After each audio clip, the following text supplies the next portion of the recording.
You're watching BBN Tonight on your official UK sports station, LEX 18.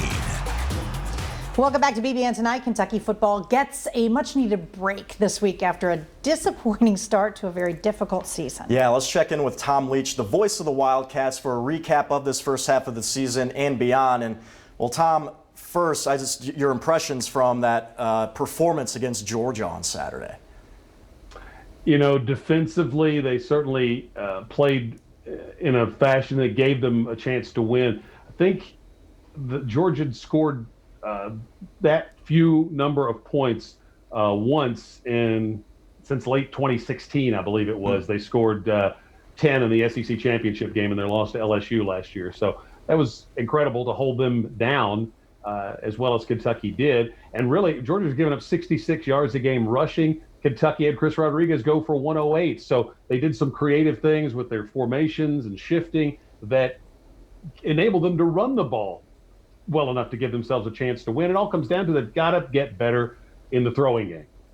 Yeah, and so we don't know, Mark Stoops said, who's going to get the start at quarterback. But if you look at the last couple of games, the defense has played well enough to win, like you said, in both games.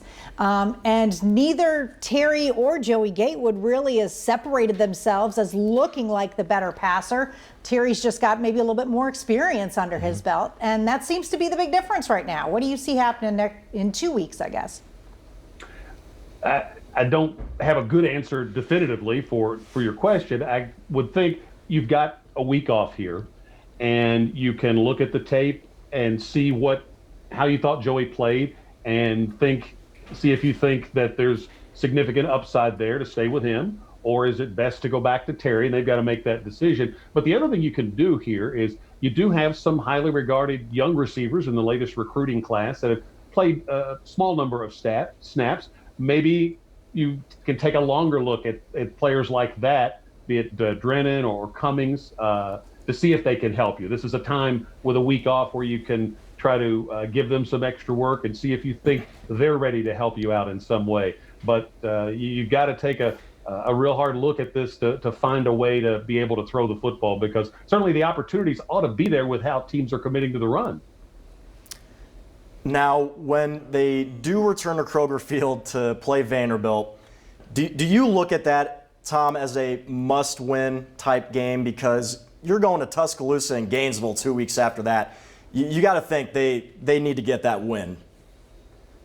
Well, when you've lost 4 out of your first 6 or 2 in a row, certainly everything's a must-win to get it back on track. This is a big opportunity, a game you're obviously going to be favored in. Vandy's struggling, and what you hope is that your struggling offense, particularly again the passing game, you can have an opportunity to try some things and get them to work, so that before you go into those 2 games you referenced against Bama and the Gators, you go in with some more confidence, because right now I'm sure that's in short supply for players and coaches, and you need to see some good things happen to build confidence before you have to go down to Tuscaloosa. And quickly, Tom, Akeem Hayes hasn't played in a month, and he's the third leading receiver on this team. Only one guy, Josh Ali, has more than 100 yards on the whole season. Is this a receiver problem right now?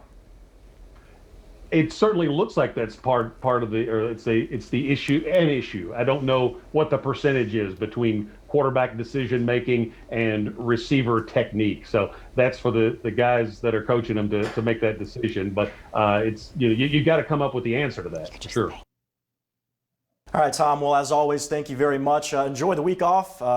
Maybe have some fun this weekend, and we'll talk to you in the near future. Okay. Breeders' Cup, right? I got the Breeders' Cup. I'm going to get to do that maybe. Yes, absolutely. Breeders' Cup at Keeneland. Hey, Tom, thank you so much.